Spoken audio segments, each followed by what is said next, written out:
प्रिय सज्जनों एवं देवियों,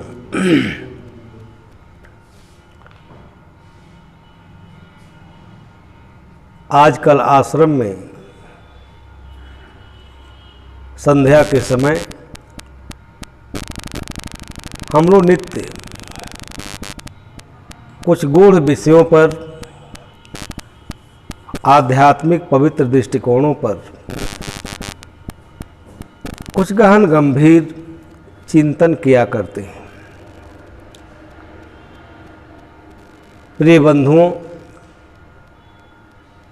मन का क्षेत्र बहुत व्यापक है। आध्यात्म क्षेत्र में मन को जानना, मन को समझना और मन का सुंदर उपयोग, यही आध्यात्म का उद्देश्य है। लेकिन सत्संग के अभाव में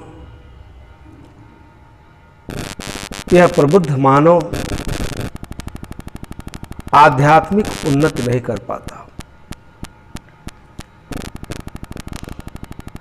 अनेक मनीषी संतों के द्वारा, गुरुजनों के द्वारा, विद्वानों के द्वारा, सर्वश्रेष्ठ उपदेष्टाओं के द्वारा आप अनेक प्रकार से सत्संग की महिमा का श्रवण करते रहते हैं। एक जगह एक ऋषि ने कहा है कि साधुन वंदे सतः शुद्धान कृपा सिंधून महाजनान यत् संगत्या महानेश तीर्यते भवसागरः। पहले तो ये समझना है कि जीवन में भवसागर क्या है। इस विषय पर सदगुरु कबीर साहब ने बड़ी गहन गंभीर चिंतन किया है। संसार में भव यातना की और भव पीड़ा की बहुत चर्चा है, लेकिन बहुत कम लोग समझते हैं कि आखिर भवसागर है क्या। प्रिय बंधुओं, अनेक मनीषी संत, गुरुजन और आध्यात्म की ऊंचाई पर प्रतिष्ठित लोग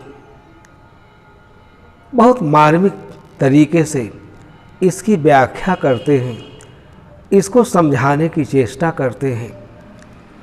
अगर यह प्रबुद्ध मानव इस विषय को समझ ले, वह उसके जीवन की सर्वश्रेष्ठ उपलब्धि होगी। मैंने अभी कहा कि आध्यात्म क्षेत्र में मन के स्वरूप, उसकी प्रकृति को समझना और उसका जीवन में सुंदर उपयोग, यही जीवन को श्रेष्ठता पर स्थापित करते हैं। व्यक्ति जब तक मन को नहीं समझता, उसके कार्य व्यापार को नहीं समझता, उस मन का उपयोग नहीं कर लेता, तो जीवन बेकार हो जाता है, बेकार चला जाता है। सदगुरु कबीर साहब ने इस पर बड़ा मार्मिक चिंतन किया है। मन स्वार्थी आप रस विषय लहर फहराए, मन के चलाए तन चले तासे सर्वस जाए। सदगुरु कबीर साहब मन को समझने, मन को जानने, और मन जीवन में एक ऐसा विषय है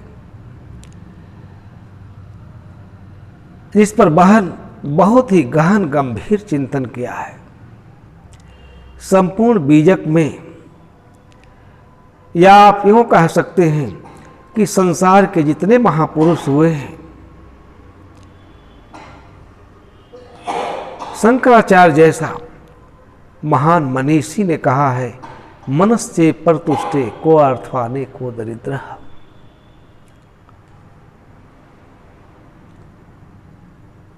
मन का कुछ ऐसा स्वभाव है कि वह सांसारिक विषयों में डूबा रहता है और मन से आदमी कल्पना कर करके जो कल्पनाएं उसे रुचिकर लगती हैं, प्रिय लगती हैं, अच्छी लगती हैं, संसार के जो विषय उसे रुचिकर लगते हैं, अच्छे लगते हैं, उसी में वो डूब जाता है।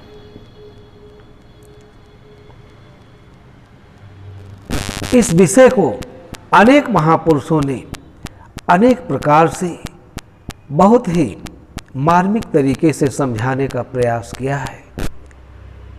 और इसी को समझना, जब आदमी इसी को समझ लेता है तभी वह अपने जीवन को कृतार्थ कर पाता है। मन एक अत्यंत दुर्गम विषय है। आदमी सारे संसार को समझता है लेकिन अपने मन के गति को नहीं समझता है। साहब ने इस पर बहुत अद्भुत दृष्टिकोण अनेक साखियों में प्रस्तुत किया है। मन इस प्रकार से विषयों में, वासनाओं के रस में डूब जाता है कि विषयों के खोखलेपन का व्यक्ति ज्ञान नहीं कर पाता है। संसार के जितने विषय सुख हैं सब तुक्ष हैं, सब क्षणभंगुर हैं, क्षण मात्र में सब तिरोहित होने वाले हैं, वियोग जनित हैं।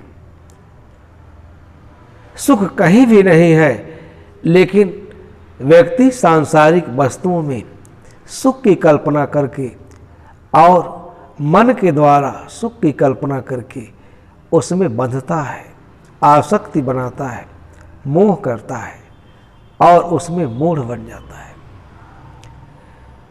ये सारे जो अद्भुत विषय हैं, इसी को समझना है, यही सच्चा आध्यात्म है। अगर आदमी अपने मन के भावों को सुलझा ले, मन से सारी जो मन में कल्पनाएं हैं, इच्छा, तृष्णा, वासना, ये सब को ठीक ढंग से सुलझा ले, वासना भी, इच्छा भी, तृष्णा भी केवल सुख के लिए होता है। आदमी जिन जिन प्राणी पदार्थों की इच्छा करता है, तृष्णा करता है, वासनाएं बड़ी प्रबल हैं। अनेक ऐसा अद्भुत उदाहरण सदगुरु कबीर साहब ने बीजक में दिया है। माया दीपक नर फतंग भ्रम भ्रम इवै पड़ंत। जो कीड़े मकोड़े हैं उनमें ज्ञान की संभावना नहीं है, वो भी चिराग के लपट को कोई अद्भुत वस्तु समझ करके उसमें जाकर अपना जान गंवा देते हैं। यह तो समझ में आता है, लेकिन यह विवेकशील मानव,